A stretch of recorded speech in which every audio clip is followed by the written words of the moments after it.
you know, they've been telling us for many years that if we use the brain, then we will preserve its function. Use it or lose it. It's exactly the same with our muscles, you know. It's more obvious to us with our muscles, but it's the same with the brain. And it's what you were saying about the music being complex. The complexity, yes, because classical music is built in complex phrases, and it actually, listening to it builds intelligence, because without having to have the language like French or German or English or anything, any person can listen to classical music and learn the language, because it's a language of pattern and reason and harmony. So anyone who listens to classical music will begin to understand it and to build, it's like architectural structures in the brain and phraseology and all those patterns which just make sense, that will develop through listening to it. Just as anyone who listens to language, you know, who listens to poetry or oration or complex language or even watches TV, depending on the level of language you watch, you will learn it. So it's stimulating the brain, and you're actually physically building the brain. Another interesting thing I meant to mention tonight was about the way the brain develops with sound, and this was the discovery of Dr. Tomatis, who began researching the impact of sound on the unborn fetus. And he was the first to say that the fetus hears the mother's voice in the womb from 4.5 months, and this has now been scientifically confirmed.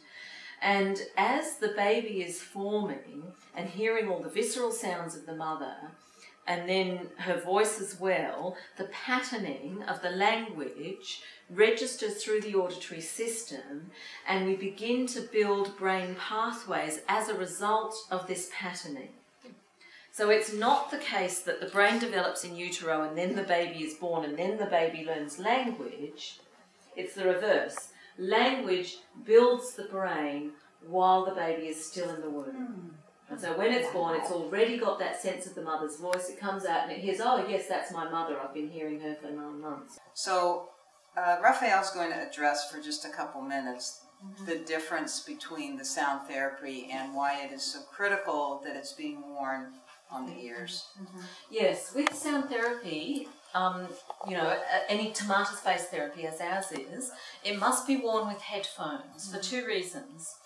I didn't go into this in my talk, but one of the discoveries Dr. Tomatis made is that we function better if the right ear plays the leading role in our listening. Now, this is because the brain is asymmetrical. Now, I talked before about balance. We have to be balanced, but that doesn't mean we're symmetrical. The left side of the brain, the left hemisphere, is the language centre, the primary processing centre for language. So with the auditory sense, with sound, we want it to go directly to the left brain so we can sort it out, make sense with it. It's like when mail comes into an organisation, it should be sent straight to the mail room so it can be sorted and sent to the right place.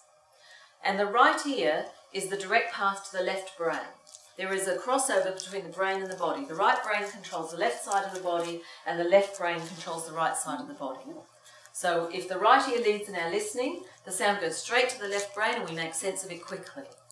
In contrast, if the left ear leads in our listening, the sound goes to the right brain first and we get confused. Because then it has to cross over to get to the left brain. It takes a fraction of a second longer. We get reversals, we get stuttering, we get dyslexia. So training us to be right ear dominant is one of the reasons that sound therapy works. And we have a different program playing in the right and the left ear with sound therapy. So you must have it with headphones and have the correct headphone in the right ear for it to work.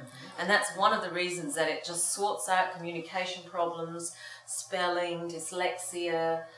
You know, people who may have trouble with their language and just feel they can't express themselves easily or they can't make sense of what people are saying, suddenly it's sorted out and it's clear.